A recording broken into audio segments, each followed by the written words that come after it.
Je tiens tout d'abord à remercier très chaleureusement mes collègues et amis Xavier et Grégoire pour leur invitation, bien sûr, à m'exprimer sur ce livre que j'estime très important, et puis en général même pour cette émulation qui règne à Nantes et qui nous permet de mener tant de projets intéressants. Alors, si l'ouvrage d'Aurore Gaillet se demande, on l'a évoqué durant cette journée, comment reconstruire une démocratie par le droit, il explique aussi, en filigrane, comment reconstruire le droit par la démocratie. Comment rebâtir l'ordonnancement juridique allemand à partir de cette heure prétendument zéro que constitue l'année 1945. Et Carlos Miguel Herrera vient de justement insister sur cette rupture qui me semble très juste de l'année 1945, puisque la catastrophe nazie constitue un abîme vertigineux pour la science juridique allemande qui, reniant tous les progrès de l'esprit humain des 2 derniers siècles, s'est abandonné à une idéologie raciste, antisémite et authentiquement contre-révolutionnaire. Et j'insiste sur ce point contre-révolutionnaire dans le sens des Lumières, de l'Aufklärung et des révolutions atlantiques du XVIIIe siècle.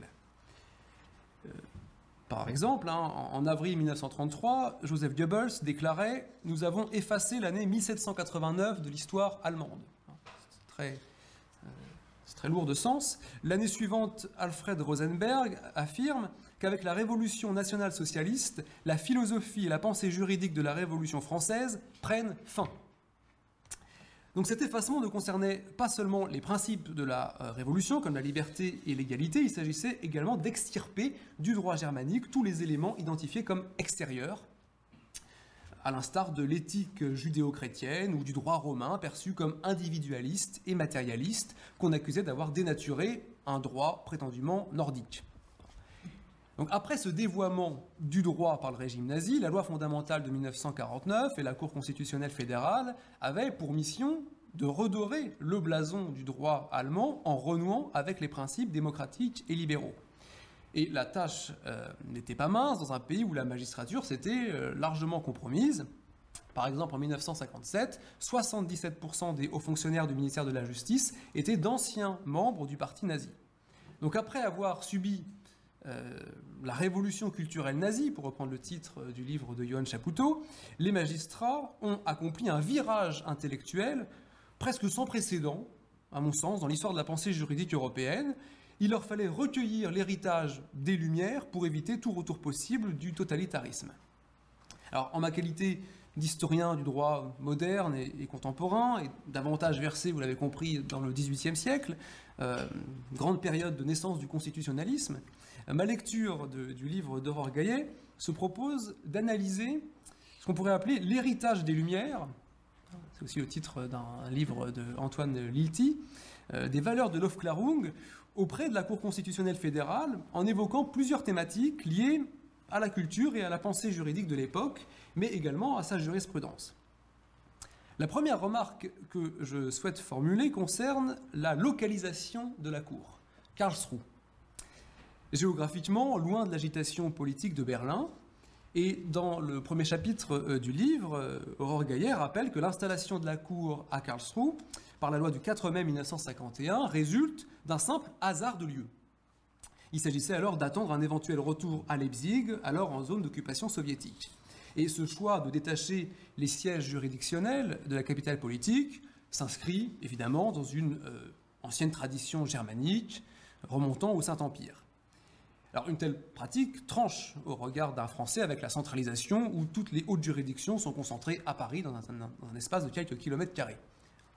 Alors arrêtons-nous un instant sur Karlsruhe, ville tout près de la frontière française, à seulement 80 km de Strasbourg, et la cité a été bâtie ex nihilo au tout début du XVIIIe siècle, selon un plan rationnel et moderne. Le margrave de l'époque, le margrave Charles-Guillaume de Bade-Durlach, rêvait d'un château sur le modèle de Versailles qui formerait un soleil central rayonnant à travers les rues de la ville. Et d'emblée, Karlsruhe se veut une ville ouverte à l'esprit des Lumières. Le prince octroie aux nouveaux habitants de la ville, qui viennent de tout l'espace germanique, mais aussi de la France, de Suisse, d'Italie, de Pologne, l'égalité devant la loi et un certain nombre de libertés individuelles et économiques. Et au cours du XVIIIe siècle, Karlsruhe devient un lieu privilégié dans la circulation et la réception éclairée. En 1738, Charles Frédéric, qui a seulement 10 ans, va succéder à son grand-père, Charles Guillaume, sur le trône du margraviat de Bade. C'est un prince polyglotte, admirablement éduqué, et il incarne un parfait exemple de l'absolutisme éclairé. Et son long règne, qui va quand même durer jusqu'en 1811, va être marqué par de grandes réformes dans de nombreux domaines, tels que le droit civil, le droit fiscal, l'administration territoriale, le droit pénal. Il abolit la torture, il est l'un des premiers à abolir la torture, la procédure criminelle, il abolit le servage aussi. Et dans ce margraviat de Bade, dont la capitale est Karlsruhe, occupe une place exceptionnelle, notamment dans la réception des idées physiocratiques en Europe. Et le prince, ses ministres, son épouse, la margravine, vont être directement liés au mouvement physiocratique. Alors pourquoi je vous parle de ça? Parce que je trouve que ça nous intéresse particulièrement aujourd'hui, car les physiocrates, c'est un aspect assez méconnu, mais les étudiants ici présents ont déjà entendu en Master 2. Les physiocrates vont être parmi les premiers à défendre un contrôle juridictionnel de la loi au XVIIIe siècle. En 1767, dans l'ordre naturel et essentiel des sociétés politiques, le physiocrate et parlementaire Le Mercier de la Rivière développe sa théorie du despotisme légal. Dans ce régime, le souverain ne doit pas se comporter en monarque absolu ou en despote arbitraire. Au contraire, il se soumet au droit naturel et le fait respecter. Or, pour faire appliquer ces lois naturelles, le prince doit user de toute son autorité, d'où l'expression très maladroite de despotisme légal. Donc, un monarque qui est entièrement soumis aux lois naturelles supérieures.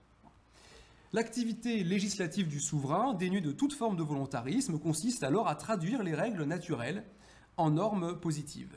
Et tout prince doit se plier à ses préceptes suprêmes pour ne pas tomber justement dans l'arbitraire. Le despotisme légal marque donc le despotisme des lois naturelles et non le despotisme du prince. En fait, cette conception s'apparente plus au concept libéral d'état minimum qu'à l'acceptation courante que nous avons du mot despotisme. Et y regarder de plus près, les physiocrates prônent ce qu'on appellerait aujourd'hui un état de droit, mais à tendance juste naturaliste. Et selon eux, il revient aux magistrats, spécifiquement aux juges, d'exercer un rôle d'intermédiaire entre les sujets et le prince en étant dépositaire et gardien des lois. Et le Mercier de la Rivière va prévoir deux modalités de contrôle de la norme par le juge, un contrôle a priori et par voie d'action des lois à faire, et de manière encore plus novatrice, un contrôle a posteriori et par voie d'exception des lois faites. Donc je ne vais pas entrer ici dans les détails qui dépassent bien sûr notre journée d'études, mais voilà, je tiens à signaler que si le choix d'installer la Cour constitutionnelle à Karlsruhe relève du hasard, il s'agit d'un heureux hasard de l'histoire, permettant au moins symboliquement de renouer avec l'héritage des Lumières. Ma deuxième remarque concerne le climat intellectuel de l'Allemagne d'après-guerre, analysé par Aurore Gaillet. Une Allemagne traumatisée, on l'a dit déjà, par les crimes nazis, et déstabilisée socialement et moralement.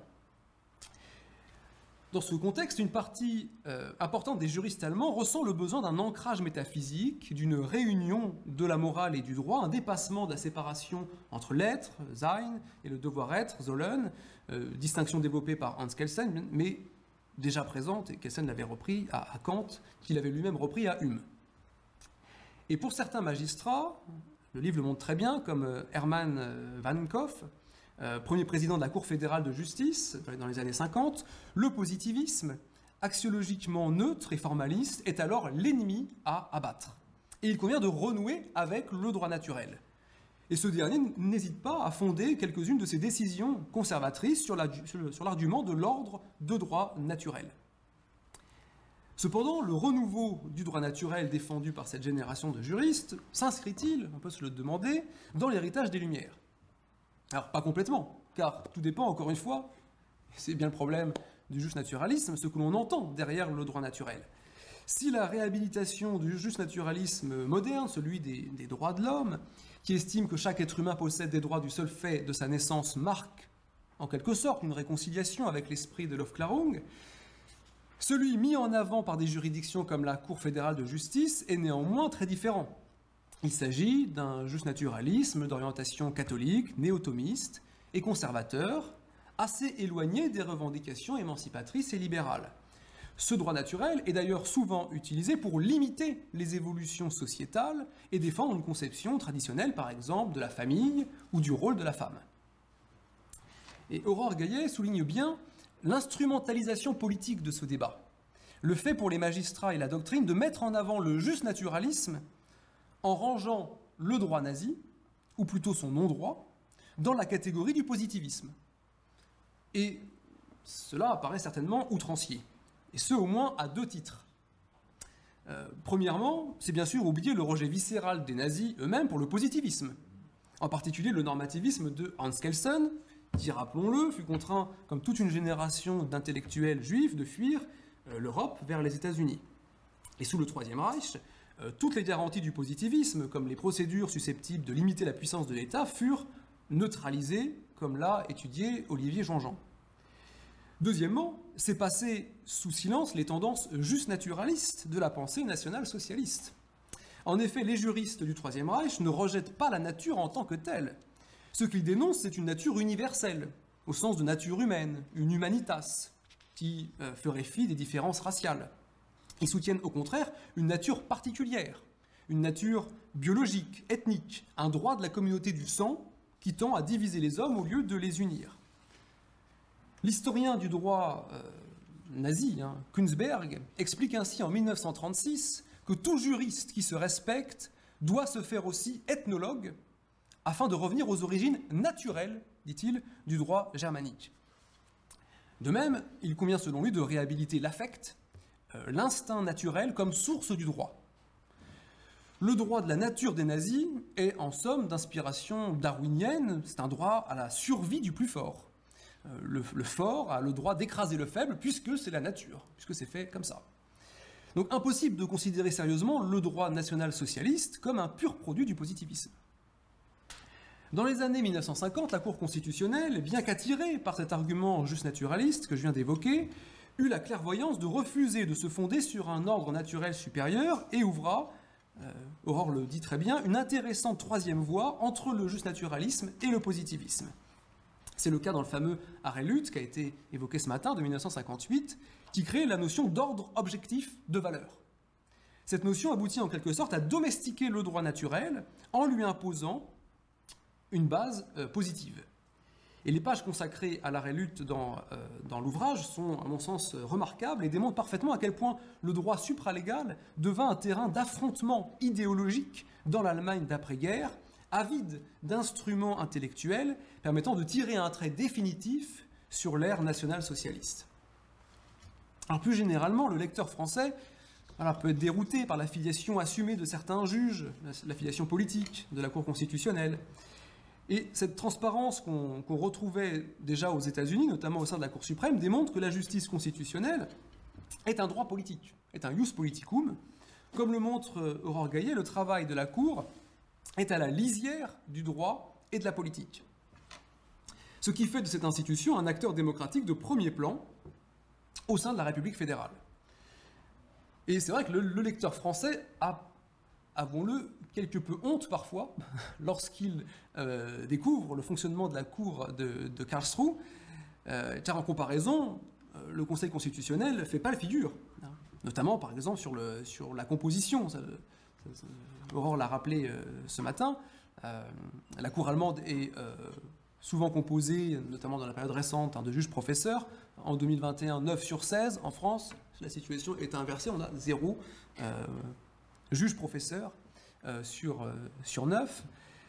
Et surtout en France, nul besoin, c'est peut-être le plus grave d'ailleurs, de montrer des compétences juridiques, puisque l'aptitude réelle à exercer les fonctions de juge de la constitutionnalité est tenue pour secondaire par rapport, disons-le, aux connivences politiques, comme l'atteste malheureusement le dernier renouvellement triennal de 2022. Surtout, la majorité des membres du Conseil constitutionnel sont d'anciennes personnalités politiques qui ont souvent de nombreuses années d'engagement partisan derrière eux, mais en France, on fait comme mine de croire qu'il n'en est rien et que leurs décisions sont uniquement juridiques. Les convictions politiques des membres du Conseil constitutionnel, bien que connues de tous, ne sont presque jamais rappelées lorsqu'il s'agit de commenter une décision, Et le cas allemand nous éclaire donc crûment sur une sorte d'hypocrisie qui règne en France à ce sujet et qui affaiblit, à mon sens, notre démocratie. Outre ces considérations, l'héritage des Lumières se retrouve surtout dans la pratique, c'est-à-dire dans la jurisprudence de la Cour constitutionnelle, qui a accordé aux droits fondamentaux une dimension inédite en Allemagne.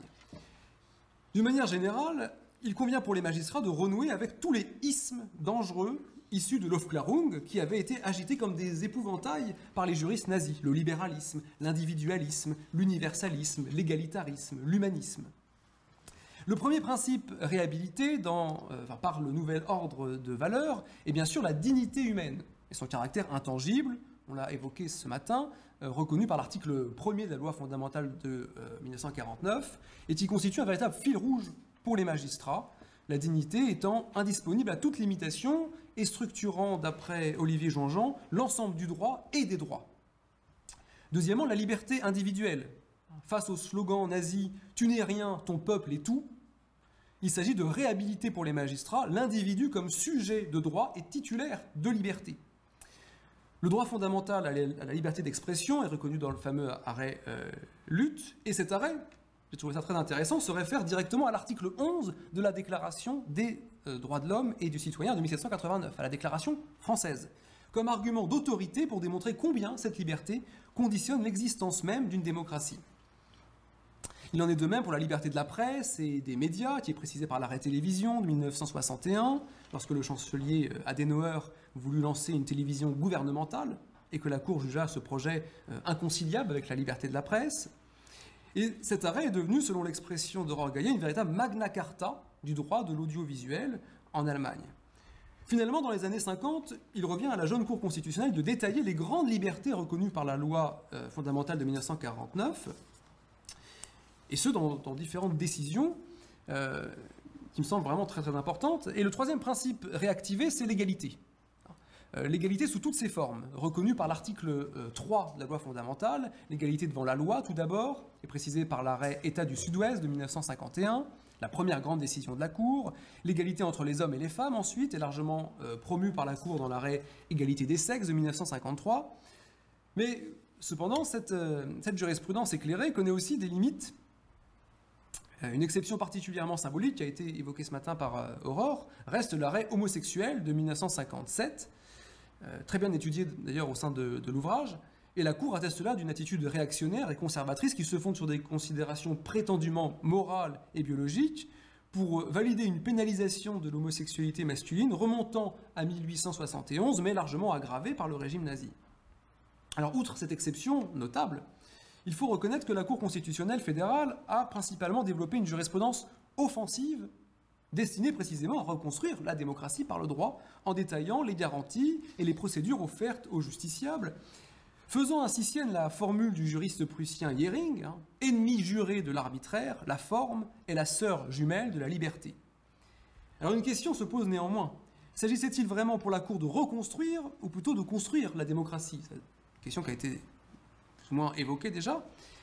En effet, la démocratie dont on parle n'est pas tout à fait celle du modèle de Weimar, qui s'est révélé fragile et affaibli, mais une démocratie militante ou combative, telle qu'imaginée par le juriste Karl Loewenstein, une démocratie qui vise et qui assume le fait de se défendre. Et c'est par exemple au nom de cette démocratie défensive que la Cour a, en 1952, prononcé l'interdiction du parti néo-nazi SRP dans un arrêt où elle insiste sur les principes élémentaires à respecter par les formations politiques, à savoir les droits de l'homme, en particulier le droit de l'individu à la vie et au libre épanouissement, mais également la souveraineté populaire, d'inspiration rousseauiste, et la séparation des pouvoirs, telle que théorisée par Locke et Montesquieu. Cette idée de démocratie défensive semble d'une importance capitale, à mon sens, aujourd'hui, où les adversaires de la démocratie se font des deux côtés du Rhin de plus en plus menaçants.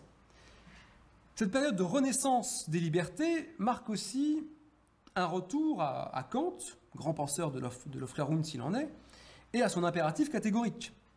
Agis de manière telle que ta norme de conduite puisse être érigée en norme universelle. Et les conceptions kantiennes avaient été complètement dévoyées par les juristes nazis. Par exemple, l'impératif catégorique avait perdu son caractère universel pour justifier le pouvoir hitlérien. Dans un essai de droit public, le ministre nazi Hans Frank, qui sera exécuté à Nuremberg avait écrit « Agis de telle sorte que le Führer, s'il prenait connaissance de ton acte, l'approuverait ». Donc le retour aux principes démocratiques et libéraux induit une relecture sérieuse du plus grand représentant de l'Aufklärung, Kant, selon lequel le principe universel du droit réside dans la coexistence des libertés. Or, n'est-ce pas ce qu'essaye d'entreprendre la Cour constitutionnelle dans ces années fondatrices pour la République fédérale? Enfin, je souhaiterais terminer en soulignant à quel point la Cour constitutionnelle fédérale constitue une institution centrale du patriotisme constitutionnel. Le fait de passer en dernier fait évidemment que je fais aussi une petite synthèse de ce qui a été dit, popularisé par Habermas, bien sûr, brièvement évoqué par l'ouvrage. Et ce concept de patriotisme constitutionnel, introduit en 1979 par le politologue Dolph Sternberger, s'inscrit dans l'héritage des Lumières. Comme l'explique Aurore Gaillet, il permet de renouveler les éléments d'identification politique et sociale et les formes traditionnelles de patriotisme attachées traditionnellement à la nation, à l'État, à l'histoire ou à la culture, toutes disqualifiées par le national-socialisme. Le patriotisme constitutionnel induit une approche républicaine de la communauté à la manière finalement du contrat social de Rousseau et de sa proposition de religion civile à vocation unificatrice pour la communauté. Il suppose une conception volontariste de la patrie, finalement proche du plébiscite de tous les jours, de Renan. Placer ce désir de vivre ensemble selon les mêmes lois au fondement du sentiment patriotique constitue un virage profond dans l'histoire intellectuelle germanique, une rupture sans précédent avec la conception objective de la nation inspirée par Fichte, Hegel, puis mise en pratique par la politique impérialiste de Bismarck. Le patriotisme constitutionnel donnerait, par exemple, ça fait partie des arguments, aux immigrants la possibilité d'embrasser la culture juridique du pays d'accueil et serait dès lors plus compatible avec la diversité des sociétés occidentales contemporaines. L'identité serait moins imposée par des impératifs de langue ou d'appartenance ethnique, qu'elle serait choisie en quelque sorte par adhésion, non pas affective mais rationnelle, à l'état de droit et à la sauvegarde des libertés. Cependant, si le droit peut reconstruire une démocratie, on peut douter qu'il soit suffisant pour forger une patrie. Croire au droit, c'est à mon sens aussi connaître ses limites. Alors pour conclure, ce remarquable livre nous montre les vertus combinées de l'histoire du droit et du droit comparé, le tout proposé dans un style très agréable, très concis, très clair, et avec un sens exceptionnel, je trouve, de la synthèse, à l'instar des travaux du regretté Michael Stolleis. Et j'ai beaucoup apprécié à titre personnel le souci d'exposer les fondements méthodologiques qui soutiennent la recherche et l'ouverture de ce travail aux autres sciences sociales. Je pense notamment aux travaux de Reinhard Koselleck sur l'histoire conceptuelle, qui sont mentionnés à un moment. L'historien du droit que je suis s'autorise à rapprocher, comme vient de le faire Carlos Miguel Herrera, cet ouvrage aux publications premières et pionnières d'Édouard Laboulaye ou d'Édouard Lambert sur la justice constitutionnelle américaine. Et il était à mon sens étonnant, voire même inquiétant pour le public français, de ne pas disposer d'un ouvrage de référence sur cette institution si essentielle pour nos amis allemands. Cette lacune qui est désormais comblée est riche d'enseignements pour nous Français. Comme le révèlent les sondages, la Cour de Karlsruhe joue d'une confiance institutionnelle très élevée chez les citoyens allemands, qui n'a rien de comparable, surtout en ce moment avec le Conseil constitutionnel. Et arbitre dans les conflits politiques, la Cour est devenue la gardienne des droits fondamentaux et en cela une héritière des Lumières. Car si la période nationale-socialiste marquait par son hostilité aux Lumières le temps du combat, la République fédérale, par son retour à l'esprit de l'Aufklärung, a largement ouvert le temps du débat. Je vous remercie.